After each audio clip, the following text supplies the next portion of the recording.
Hey, what's going on? You know who it is. You know what it is. All right, you guys. Peep gang. This your boy Town Biz. All right, so check this out. All right, so great performance by Moses Atama versus Dillian White, where he basically secured a first round knockout. You seen some things that impressed you, the feints, basically picking the shots, not fighting recklessly, showing patience.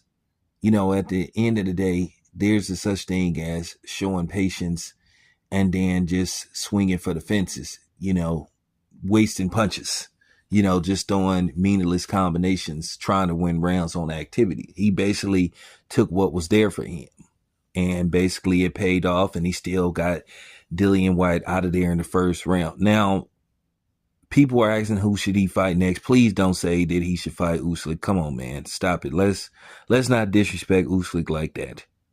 And that's not, basically, catapult him, to that kind of status. It was a impressive performance.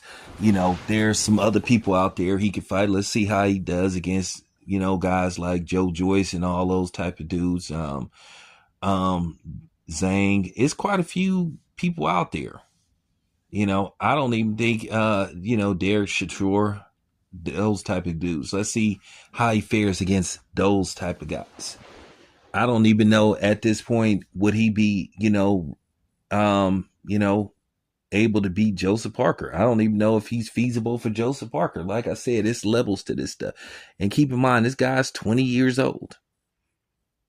Sometimes experience and brain power beats, brute force. So let's wait a minute before we start putting him in the pound for pound best on the heavyweight list. Okay, this kid is 20 years old. Okay, he has plenty of room to grow. Okay, once again, he's 20 years old. You know, he has years. Let's slow down the process. Let's not start talking about Usyk and all that kind of stuff like somebody put in the comment section. Okay, Usyk is not Dillian White. Okay, but nevertheless, it was a good performance by him. I was impressed what I seen. Really no complaints.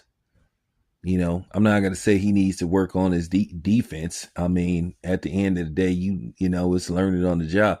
I do see some flaws, a little bit of some flaws. I do think, based off the fact that when he comes in, he doesn't bob his head. I feel like a good counterpuncher could cause him some problems. But besides that, he did well. So let's see what happens next. I thought it was a great performance. But